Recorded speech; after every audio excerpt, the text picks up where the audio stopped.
Ma'am, जिस तरीके से धर्म परिवर्तन को लेकर बहुत चर्चाओं में रहता है समाज, और देखा जाए तो इस पे एक नियम भी लागू करिए थी सरकार ने, जिसमें धर्म परिवर्तन के नाम पर जुर्माना भी बढ़ाया गया था, और सजा भी इन्होंने बढ़ाई थी कि इससे इतना पीरियड रहेगा, इसमें बढ़ोतरी भी की गई थी सजा को लेकर। तो इसमें अगर देखा जाए तो धर्म परिवर्तन का आरोप बहुत लोग लगाते हैं, इसमें चाहे कोई भी समाज हो, लेकिन जब हम देखते हैं इस चीज को लेकर कि धर्म परिवर्तन होता क्या है, इसमें अगर धर्म परिवर्तन होता है तो लोगों की अपनी मानसिकता होती है कि हमें कानून के सिस्टम को देखा जाए तो फॉलो करना चाहिए, रजिस्ट्रेशन कराना चाहिए, तब जाकर इस चीज को मानते हैं।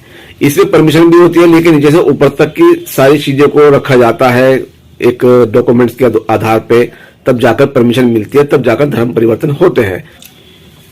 देखिए, सबसे पहले हमें ये समझना होगा कि धर्म परिवर्तन का कॉन्सेप्ट है क्या और कहां से आया।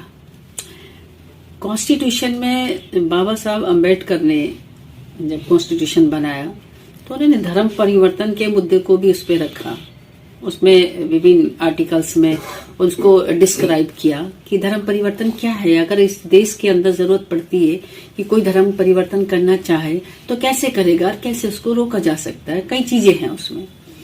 तो आज के अगर परिप्रेक्ष्य में मैं धर्म परिवर्तन की बात कहूं तो ये एक ऐसा मुद्दा बन चुका है कि इसके लिए उत्तराखंड सरकार ने 2018 में कानून भी बनाया। अब आके उन्होंने इस पे अमेंडमेंट भी किया। और जो दूसरी बात आपने इससे पूछी कि अगर ये ऐसा करते हैं, किसी का अपना वो है कि कैसे धर्म परिवर्तन करें और क्या उनके खिलाफ होना चाहिए, कैसे इसको अडॉप्ट किया जाए, जो इन्होंने कहा। सबसे पहले तो ये कि जब हमारा धर्म परिवर्तन का कानून उत्तराखंड के अंदर बना था तो उसमें प्रोविजन थे, अगर कोई धर्म परिवर्तन जबरदस्ती करा रहा है, बात जबरदस्ती की आती है, उसी रूप में हम उसे देखते हैं। अगर कोई धर्म परिवर्तन जबरदस्ती से करा रहा है तो जबरदस्ती से धर्म परिवर्तन नहीं करा सकता है, किसी का भी हो वो।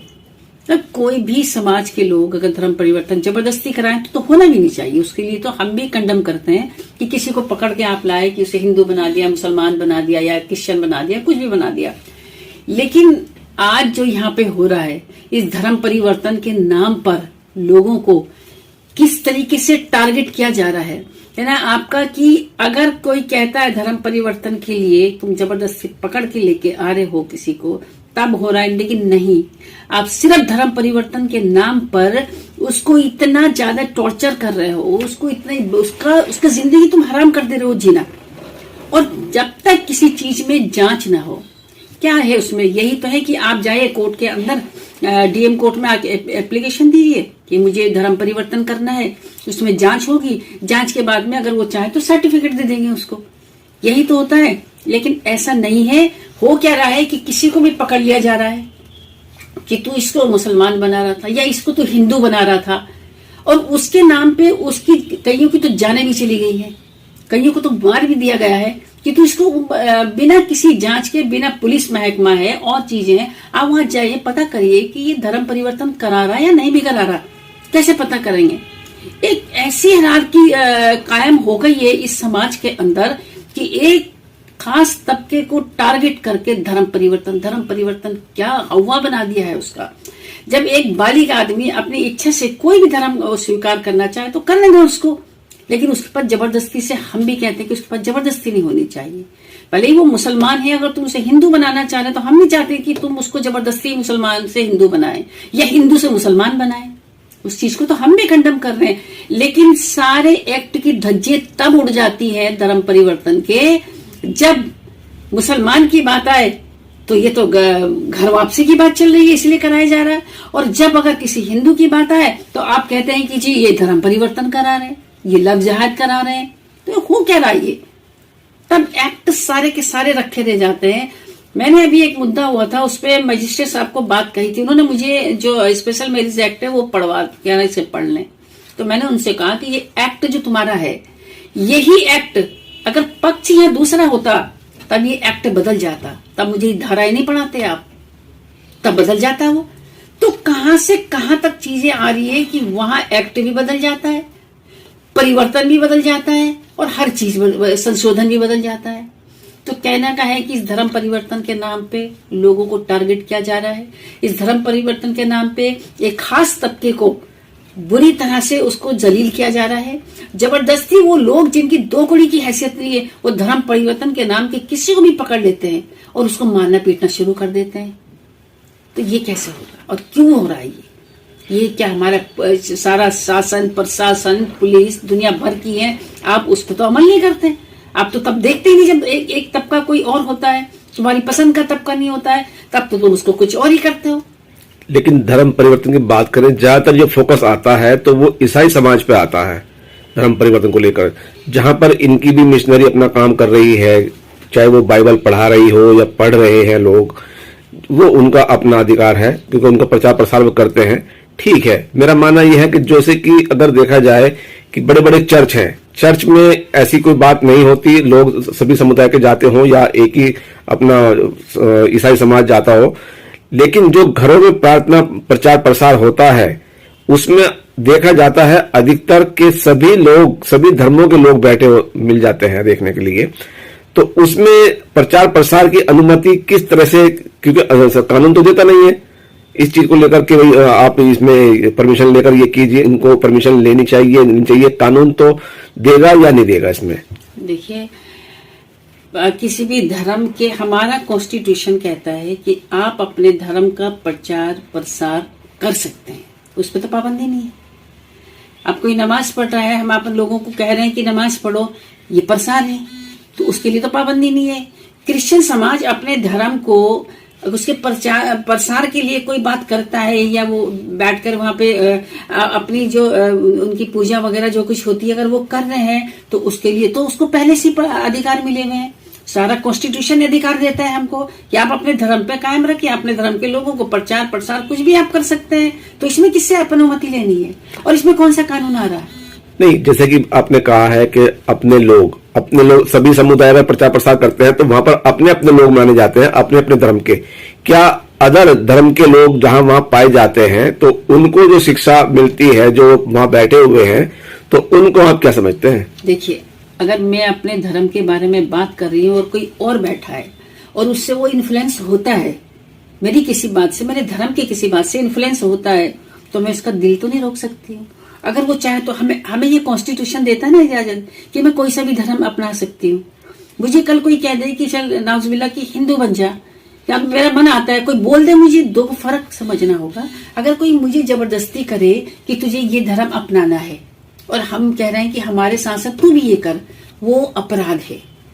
अगर मैं सुन के दूसरे धर्म को उसको फॉलो करने लगूं, वो अपराध नहीं है, वो तो बहुत क्लियर है, बहुत क्लियर है कॉन्स्टिट्यूशन। लोग जो आरोप लगाते हैं, ज्यादातर अक्सर देखा जाए तो यही आरोप लगाते हैं कि हमें ईसाई बनाया जा रहा है। लोग जो लगाते हैं, कहना उनका है, जो कि कोई दल भी आगे खड़ा हो जाता है कि साहब ये ईसाई बना रहे हैं। ऐसा कई जगह वीडियो में वायरल होती है, देखने को मिलता है। लेकिन इसमें कानून जो वहां पर पहुंचता है या कानून के वहां पर आ जाते हैं पुलिस थाने चौकी में, तो उसमें जांच पड़ताल का कहना आपका कि जांच पड़ताल करनी चाहिए, तो जांच पड़ताल होने के बाद भी कार्य नहीं रुकता, तो उसमें आप क्या कहना चाहेंगे? कार्य कौन सा रुकेगा?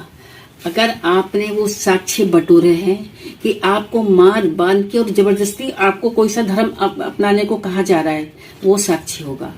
आपने उसे बंदी बना रखा है और आप कह रहे हैं कि तू अब इस धर्म को अपना, वो साक्षी होगा। आपने देखा कि उसके साथ कोई मार पिटाई हुई है या कई दिनों से, बहुत सारे साक्षी आप जुटा सकते हैं। अगर ऐसा कोई साक्ष्य नहीं है और आप जबरदस्ती किसी को कह रहे हैं कि तुम मुझे जबरदस्ती अपना धर्म अपनाने को कह रहे हैं, ये तो कोई साक्षी नहीं हुआ। ये कौन सा साक्षी हुआ? कानून वहां पे यही चीज देखेगा कि क्या इसके साथ कोई ज्यादती हुई है, कोई हरासमेंट हुआ है, कोई किसी तरीके से जबरदस्ती इसको अगर माना क्रिश्चियन बनाने की कोशिश की जा रही है, तो क्या थी वजूहात, क्या थी, क्या साक्ष्य आपके पास थे, क्या एविडेंस आपने कलेक्ट की, उससे तो निर्धारित करेंगे कि ये जबरदस्ती बनवा रहा था। एक ही तो बात है कि धर्म परिवर्तन में अगर जबरदस्ती किसी को कहा जाए कि ये कर, ये धर्म अपना, इसकी पूजा पाठ कर, इसकी इबादत कर, उसी को तो कहेंगे धर्म परिवर्तन। उसके अलावा तो कुछ नहीं कहेंगे। और कि भाई हाँ, आपने मुझे मार बांध के कहा कि तू नमाज पढ़, और वो नहीं पढ़ना चाहता है, वही तो साक्षी होंगे। और आपके पास ये साक्षी कभी होते भी नहीं है, क्योंकि ऐसा हो रहा ही नहीं होता है। जब भी कोई धर्म अपनाता है कोई सा भी, तो वो तब अपनाता है धर्म जब उसकी अपने हार्ट से उसकी एक आवाज निकलती है कि मुझे फलाने धर्म पे चलना है। लेकिन आज का तो क्या हो गया, एक ऐसा प्रोपेगेंडा हो चुका है इस चीज को, एक खास तबके को टारगेट करके, और इसको इतनी बुरी तरीके से समाज के अंदर जहर की तरह घोला जा रहा है। तो इसका तो कोई इलाज ही नहीं है, इसका कोई इलाज ही नहीं है भाईजान, कि आप जबरदस्ती किसी को ये कहने लगे कि जी तूने जो है मुझे अपना धर्म अपनाने के लिए कहा, तो तूने क्यों अपनाया उसका धर्म।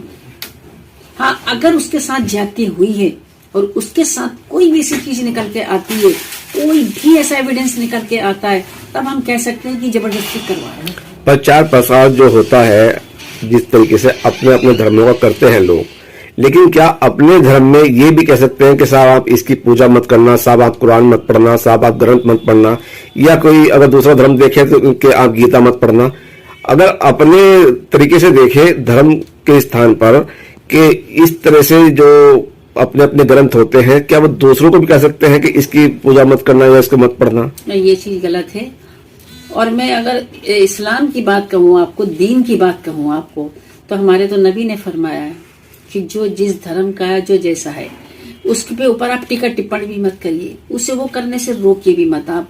कि जिस धर्म का कोई हिंदू है भाई, और वो अपने हिंदू धर्म में रहते अपनी पूजा पाठ कर रहा है, तो हम इतनी तो हमको परमिशन है, हमारे नबी ने फरमाया कि उसकी बेहुरमती मत करिए आप। तो मैं तो एक मुसलमान हूं, मैं तो इसी बात को कहूंगी कि मुझे तो नबी का फरमान है कि भाई नहीं, तुम उसके धर्म की बेइज्जती नहीं करोगे, लेकिन तुम जबरदस्ती उससे अपना धर्म अपनाने के लिए नहीं कहेंगे, वो अपने दिल से आएगा।